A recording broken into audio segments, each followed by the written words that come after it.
want to talk about being seen as weak.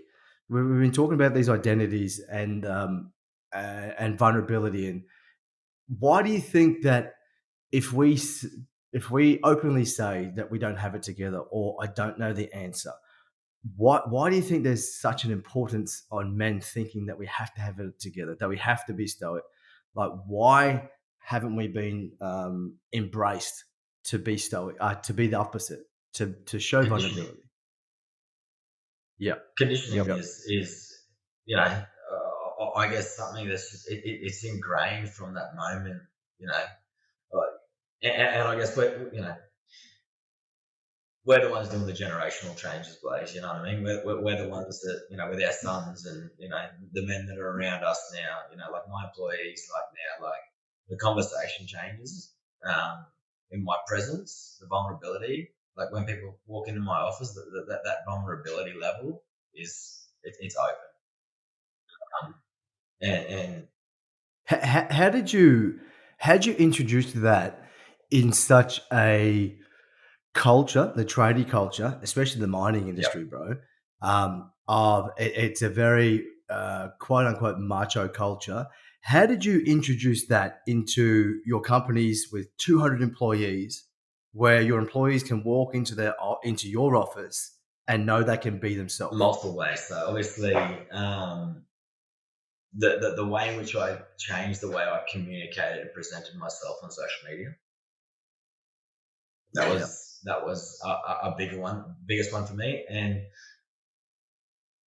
not just change in a post different things, but I guess present who I really wanted to be authentically, and stop the arm of the facade that Avatar created, and just be who I want to be. And as we all know, along that journey, people drop off, and I guess becoming comfortable with that people don't resonate with me anymore, and that's okay. That's fine. There's nothing wrong with that.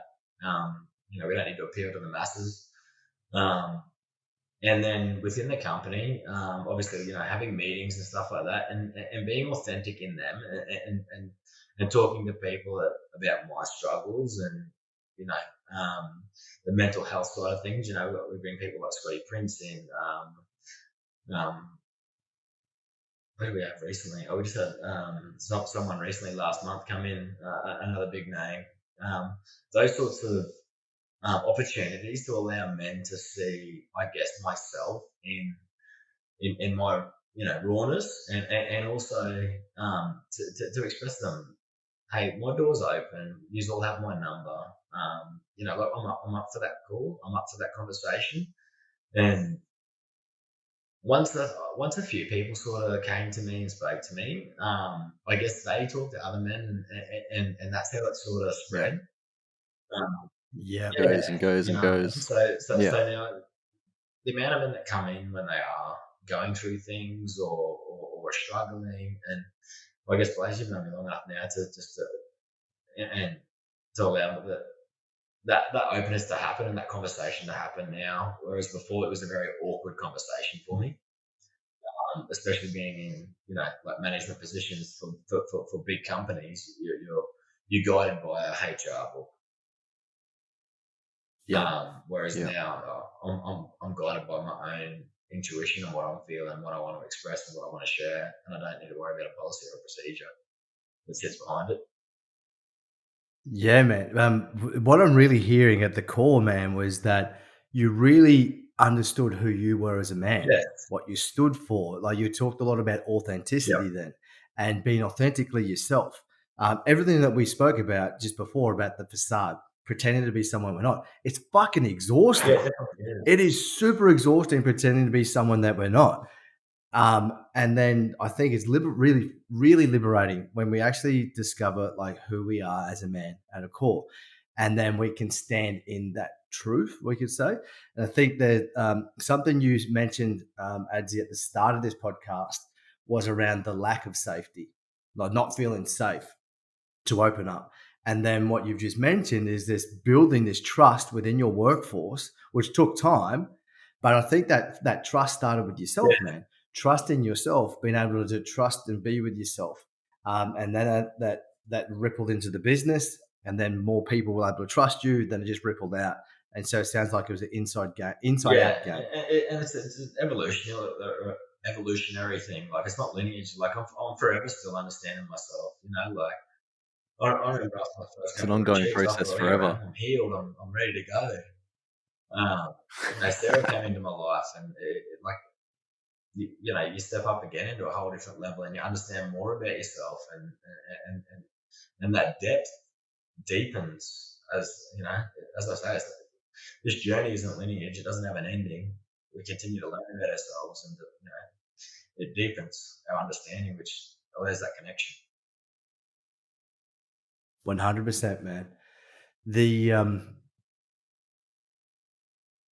The like vulnerability, the topic of this podcast, it's the strength in vulnerability.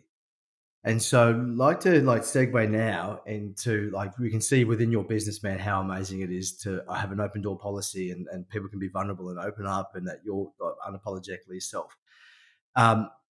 Though, Maddie, where do you feel that this strength in vulnerability comes from? As a man, as a human, how can you find strength within vulnerability? Well, I think one of the words that we're talking about here at its core is the trust.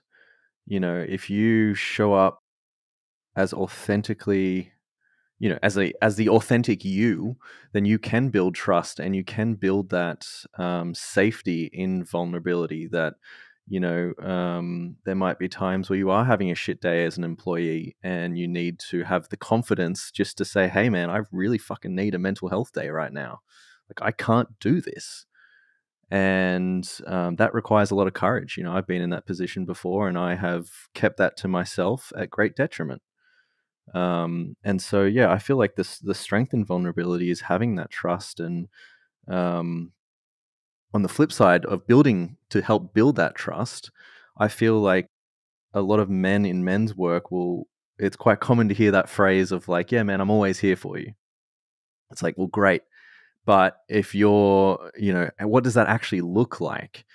I know, for example, there is someone that recently lost their sister to suicide, and it's that checking in, 3 weeks after it on a random day and just saying, "Hey, man, just thinking of you today. How's it going?" "Oh, fuck, bro, no one's checked in on me in a while. Like, thank you so much for just seeing how my day was going," or taking note of just when I say the small things, obviously that's a huge thing that's happened for that man. Yeah. But for me, it's just that message that I've sent him, and that has had a huge impact on him, and that trust between us, and that safety between us. And now he's much more likely to message me and say, "Hey, man, I'm really fucking in it today." So cool, man. Well, let's chat about that. Yeah, that sounds the exact opposite of the fear of what other people think. So we're caught up in the fear of what other people are actually thinking, and they're not fucking thinking of us. And the actual thing that we do want is that someone to actually fucking think of us when Yep. we're in that hard moment, man. The where I found strength and vulnerability from is when I first started personal development, and I wanted to change. I wanted to grow, because that man that I just described, that had this facade on, that was all of that unconscious dude that the world thought he had everything together, that wasn't, was just really depressed and scared. Found personal development, and I didn't have social media at the time, because I was back then very jealous and insecure, and social media fed my jealousy. I'd create my partner's page, look at a post she did, I'd search for the men, I'd jump on their page, I'd compare myself to them. It was like a vicious beast. I had to literally delete social media so I could work on myself and find security and trust, and really fall in love with myself again. So started a Facebook page, and the men that I hang around, were childhood friends. I remember the first post I put up, and they fucking attacked me, man. They came at me. If everyone knew who the fuck you were, no one would be commenting. Because I like you, Adzi, it was I got pushed into doing a Facebook Live, and got all this feedback, which was amazing, man. People celebrating me from this workshop. So these people in this workshop met me, but these men that had known me most of my life had a completely different overview of who I was. And this phrase is always like then it fucking hit me really hard, really, really hard. And then there's this phrase that says that you don't have to be the man you were 6 years ago, 6 months ago, 6 weeks ago, let alone 6 seconds ago. That we are the creator of our universe and we can change who we want to be in an instant. And so in that instant, in this personal development workshop, I wanted to change who I was. I wanted to like really like open up and like, hey, this is who I am. I want to stop pretending to be fucking someone I'm not. This is who Blase is. And how I found the strength and vulnerability was the attack they kept saying, if everyone knew who you were, they wouldn't like you. I said, oh, fuck it. I'm going to talk about all this dark shit. I'm going to bring everything out of that I swept under the rug. And I was really, really good and manipulative at sweeping so much shit under the rug. So the very next video I did, I spoke about being addicted to ice, sleeping with prostitutes, fucking stealing money of people that I work for, and just opened up everything to the universe, the world, and just was like, hey, this is me, warts and all. I'm not fucking perfect. And all of those things that I declared were all of the things that fed my lack of self-worth because I held so much shame and so much guilt about those things. And then it was through that process, it rattled a lot of cages within my circles. Mum rings me, Blase, what's going on with that video? I'm like, fuck, you haven't seen nothing yet, Mum. It took Mum about 3 years to navigate how to be with me because I was literally going from Blase, Mum's little boy, and I'm 32 fucking years old, mind you. Like I'm a grown ass man, but still a little boy. And then it was like this was that like becoming unapologetically myself, really like stepping into my manhood, where the opinion of what other people thought of me didn't really matter. Like I cared, but I didn't really give a fuck. And there's that big thing of like, we're not going to make everyone happy. So many men, we get caught in this thing that everyone has to like us. Yeah. You know what I mean? That being popular, no one can disagree with me. That was a big thing. That seeking of validation. Seeking validation, man. And that seeking validation and that everyone has to like me, that really, really like shone in my relationships.